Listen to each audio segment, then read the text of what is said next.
ማራኪ ፕሮግራሞቻችንን መከታተል ትችሉ ዘንድ ቻናላችንን ሰብስክራይብ እንድታደርጉ እንጋብዛለን።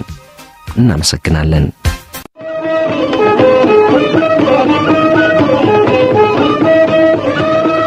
ከድርሰተቴ ባጋሮ ጎዳናዎች በወዳጆቹ ልብ ውስጥ በተስፋ ያየለ ከተጻፈው መንገደኛው ባለቅኔ ከድርሰተቴ መጽሐፍ የተወሰደ።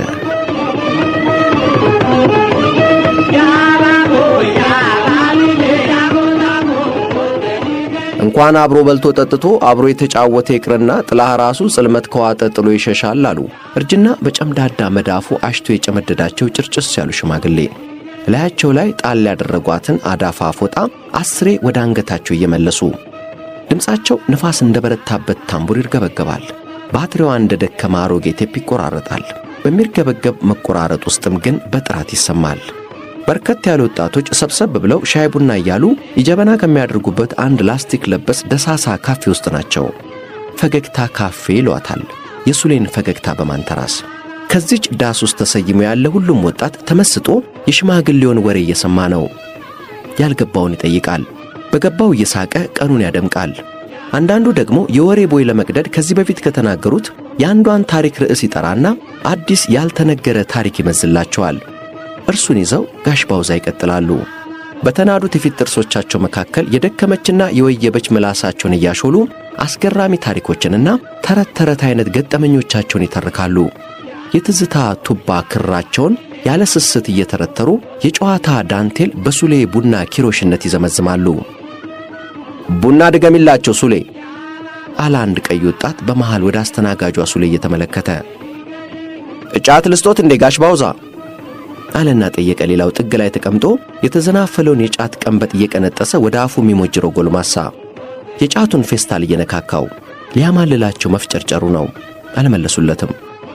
ረባ ከርሳቸው እኮ በቡና ሙቀጫ ሶቅጠው ነው የሚቅሙ ጥርሳቸው ከቦታው መርሸዋል አለና መለሰ። በረከት ጅሎ የሚሉት ሞኛ ሞኝ ብጤ ሞኛ ሞኝኛ እየሳቀ ጋሽ ባውዛ ዞር ብለው በቁጣ ተመለከቱትና ገለማምጠውት ሲያበቁ ወሽመጡን የሚቆርጥላቸውን ንግግር አስበው ተነፈሱ። አንተ በግ የኔ ጥርስ ነው የመረሻው ለምን አንተ ወደ በክተራ አትመርሽም ቀንድ ራስ አሉት። ሁሉም በንግግራቸው መሳቅ ጀመረ። ሳቅ እዚህ ያለ ስስት ይምነሸነሻል። እጣኑ እንደ ክረምት ደመና ሽቅቢት ጎለጎላል። ጥቁር ቡና ከጠይሟ ሱሌ ፈገግታ ጋር ይቀዳል። ጨዋታ እዚህ እንደ ልቡ ይነፍሳል። ሙሉ ነፃነት አለውና በኩራት ይነግሳል። ምክንያቱም አጋሩ ነው። ካጋሩም የቆንጆዋ ሱሌ ፈገግታ ነፍስ ዘርቶ የሚፈካበት ካፌ። በዚህ ቹብ ከተማ በቃናውም ባቀራረቡም ልዩ የሆነ የጀበና ቡና እንዲህ አይነት ትንንሽ ቤቶች ውስጥ ብቻ ይገኛል። በተለይ አጋሮ የሱሌ ቡና አይነን ጨፍነ ፉት ብትለው ከአድማስ ወዲያ ማዶ ሳይቀር ያለውን እስክታ ይከፈታል። እዚህ ሱሌ ጋር ቡናና ሻይ ብቻ ሳይሆን ጨዋታና ሳቅም እንደ ጉድ ይቀዳል። ለሁሉም ክፍት ነው። ለትንሹም ለትልቁም ሀብታሙም ደሃውም እኩል ይስተናገድበታል። እንደየሻቱ በነፃ ሐሳቡን እያነሳ እየጣለ እግሩን አንስቶ በነፃነት መሳቅ ይፈቀድለታል። ሱሌ ቀሽቲ አቤት ምን ይምጣ? በፈጣን መልስ ፍንክንክ ፍልቅልቅ እያለች እንደ በጋ ምንጭ የፈገግታ አድባሯን ተነክሰዋለች። የታዘዘችውን በፍጥነት አድርሳ ደግሞ ሌላ ትእዛዝ ትቀበላለች።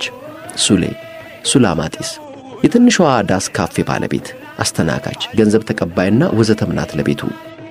በቅጽል ስሙ አንክቴ በመባል የሚታወቀው ግዙፉ አካል ጉዳተኛ ጎልማሳ ጉማ ከድር ከጥግ ኮርነር ዊልቸሩ ላይ ተቀምጦ ሁሉንም ይሰማል።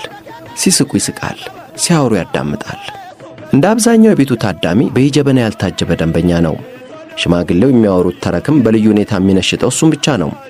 ተረት ስለሚወድ ብቻ ሳይሆን ስለሚያስፈልገውም ጭምር።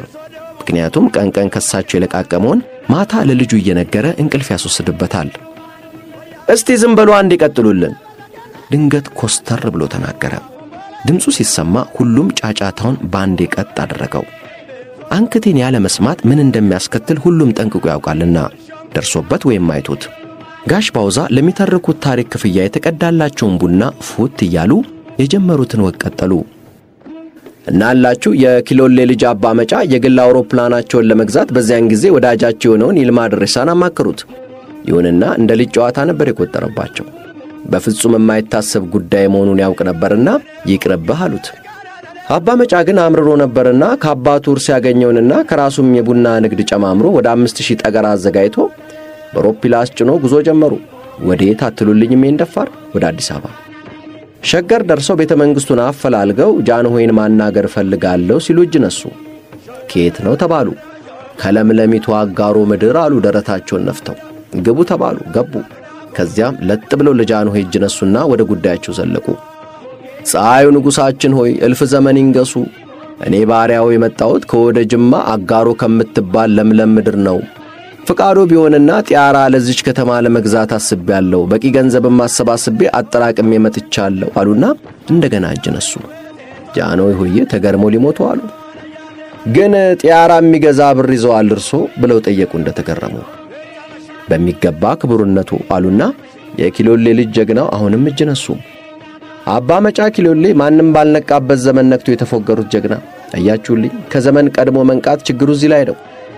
ጋሽ ባውዛ ጥንት ጥርሳቸው ያርፍበት የነበረውን ባዶ የመንጋጋቸውን ሐዲድ ፈልቅቀው የተጨቆነች ኮሳሳ ፈገግታ ፈገጉ። ከዚያም የተቀዳላቸውን ቡና አንስተው በወፍራሙ ፉት ታሉለትና ወጋቸውን ቀጠሉ። ጉድ እኮ ነው ጃል፣ ስምን ማን አልከኝ? አሉ ጃንሆይ እንደተደነቁ። አባ መጫ ኪሎሌ መለሱ በኩራት በጉጉት የተወጠረች ፈገግታቸውን በከንፈራቸው ላይ ያንከራተቱ አይኖቻቸውን በልጥጠው። አባ መጫ ኪሎሌ ይባላለሁ። አባቴ ፊት አውራሪ ኪሎሌ በቅርቡ ነው ያረፉት አሉና ቀና ብለው ቆሙ። ነብሳቸውን ይማር። አዎ አባ መጫ።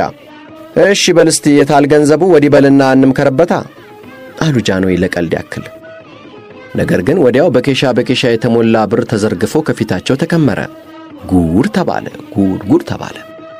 ይህን የተመለከተ ሁሉ አፉን ያዘ። በተለይ በዚያን ወቅት የከፋ ጠቅላይ ግዛት አስተዳዳሪ የነበሩት ሰው ድፍረት ነው አሉ። ለመሆኑ ግን እንዴት አሰብከው? ጠየቁ ጃንሆይ። ግርማዊነቱ ቢቻል ልገዛ ባይቻልም እውነታውን ልወቅ ብዬ ነዋ መለሱላቸው በትህትና። ከቆይታ በኋላም ጃንሆይ እንዲህ ሲሉ መርዶ አዘል የሆነውን ዜና ለኪሎሌ ልጅ አረዷቸው። በጣም ይገርማል። ነገር ግን ምንም ማድረግ አንችልም። ለጊዜው ከመናገሻችን አዲስ አበባ ውጪ የግል ጢያራ እንዲኖር አልፈቀድንም። የግል አውሮፕላን ደግሞ በፍጹም አይቻልም። ስለሆነም ሀገራችን ይህን ገንዘብ ለሌላ ነገር ትጠቀምበታለች። አንተም ከነባሪያዎች በሰላም ወደ ሀገር ግባ ብሏቸው ረፍ አሉ። ምን ይበሉ? በዚህ ሲገረሙ የከፋው ጠቅላይ ግዛት አስተዳዳሪ ደጃዝማች ፀሐይ እንቁ ሥላሴ ለዚህ ድፍረታቸው ካልተቀጡ ሲሉ አቤት አሉ።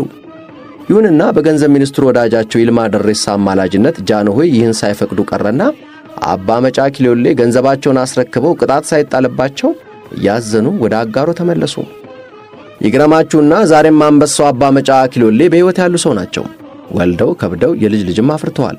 ልጆቻቸው ሁሉም ውጪ ካናዳ ምናምን ናቸው። አንድ ቀን ይገዙላችሁ ይሆናል አሉና ጋሽ ባውዛ ባትሪ እንደጨረሰች አሮጌ ሬዲዮ የሆነ ነገር አኩተምትመው በዝምታ ተዋጡ። የተቀዳላቸው ቡና ቀዝቅዟል። አንስተው በአንድ ትንፋሽ ጨለጡት። አባ መጫ ኪሎሌን ሚያዝያ 12 ቀን 2005 ዓ.ም አካባቢ አጋሮ ከተማ ከመኖሪያ ቤታቸው ተገኝተን የታሪክ ሙሉ ለሙሉ እውነት እንደሆነ አረጋግጠውልናል።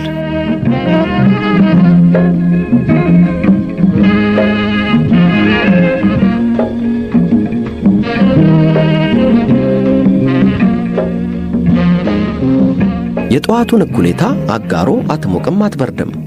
አሁን በምቹ አየር ተሞልታለች። ጨዋታ ወዳድ ወጣቶቿ ሳቅ ፍለጋ እዚህ መሽገዋል። በተነገራቸው ታሪክ የተገረሙት ተገርመው ያዘኑት አዝነው የተናደዱትም ተናደው እንዳበቁ ሌላ ወሬ ተጀመረ። ጋሽ ባውዛ ሱሌቺ ቁርጥ አደፋሪስ ፋሮን አይደለ መልኳ? ሳቅ ብለው እንዳትቀየማቸው በሚመስል የስጋት አተያይ ሱሌን ተመለከቷት። በርግጥ አታንስም፣ ቢሆንም ግን አይስተካከሉ አሉና ቀጠሉ። ወጣቶቹ በሳቅ ተከተሏቸው። አጋሮ እኮ ሁሉም ነው ቆንጆ፣ አደፋሪስ ልዩ ናት እንጂ ጥላውን ገሰሰ ራሱ ስንት የመሰለ በዚያ ድምፁ የዘፈነላት። 10 እኮ ነው እዚህ ተመላለሰው። በኋላ ባልየው አምርሮ ግቤን ብትሻገር እደፋሃለሁ አለውና ቁርጡን አውቆ ናፍቆቱን እንደለመደው በዘፈን ቀጠለበት። ሄርያን ቀቡ ተኩማ ዱፍቴን ላልቱስ ጋሩማ ወዳጅም የለኝ ጓደኛም ምልክብሽ መምጣት አልችልም ታውቂያለሽ መጥቼ እንዳልጠይቅሽ መልካም ነበር ብታይ መተሽ ካለውበት ጥሜን ብትቆርጭልኝ ነበር ያለው አሉና እንደ ነገሩ አንጎራጉሮ በአድናቆት ፈገግ ብለው ከሱሌ ሻይ ቡና ቤት ከፍ ብሎ ያለውን የጥንት ቤተ መንግሥት መሰል አሮጌ ቤት በትዝታ ቃኙት። ሁሉም ወጣት አይናቸውን ተከትሎ ያረጃውን የአደፋሪስ ፋሮ ቤት ተመለከተው። ጋሽ ባውዛ መለስ ብለው ወጋቸውን በሌላ ትዝታ ቀጠሉ።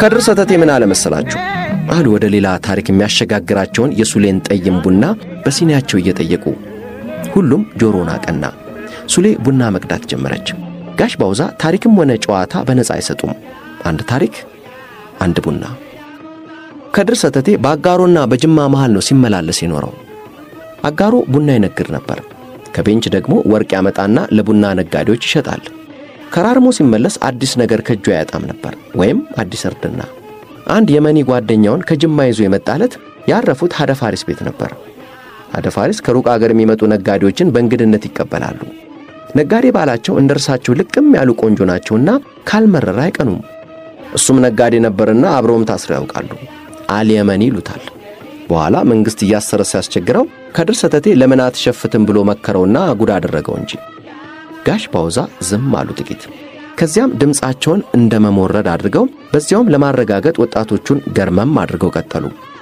አልየመኒ ሸፍቶ ጌራደን በገባ በወሩ ተያዘና ታሰረ ሲጠየቅ ከድር ሰተቴ ነው ሸፍት ያለኝ አለ ከድር ሰተቴም አብሮት ከስር ገባና ሲጠየቅ አልየመኒን ያሸፈተው ብሶቱ እንጂ ከድር አይደለም ሲል መለሰላቸው ግን እስሩ አልቀረለትም ቆዩና ሲፈቱ አጋሩ አብረው መጡ ሀደፋሪስ ፋሮ ቤት ያያት ሁሉ ስለሚደነግጥ አልየመኒም ይበልጥ በፍቅሯ ሊወድቅ ይችላል ተብሎ ሲጠበቅ የተገላቢጦሽ ሆነና ከገረዷ ፍቅር ያዘው ለከድር ቢነግረው በሁለተኛው ቀን በተለመደው ቅን ያጋለጠው አዳሚ ከላይ ሲንጋጋ አልየመኒ ከስር ወጋ ብሎ ቀልዶ አስቀለደበት ገረዲቱ ቆንጆ ብትሆንም ሁሉም እመቤቲቱ ላይ በማፍጠት ስለተጠመደ እንደ አልየመኒ ማንንም አልተገለጠለትም ነበር እንዲህ ቢለውም ግን ቆይቶ ከድር ልጅቱን አስማምቶ አልየመኒ ወደ ጅማ ይዟት ኮበለለ ጅማ ሄዳችሁ ጠይቁ ዳቦ ቤት አለው 4 ክልስ ልጆች ወልዶ ኢትዮጵያዊ ሆኖ ነው ኖሮ የሞተው ጋሽ ባውዛ ቀና ብለው ሱሌን አዩአት ወጣቶቹ በሳቅ ተከተሏቸው አሁን የምሳ ሰዓት ነው አሉ ቀጠሉና ሆዳቸውን እያሻሹ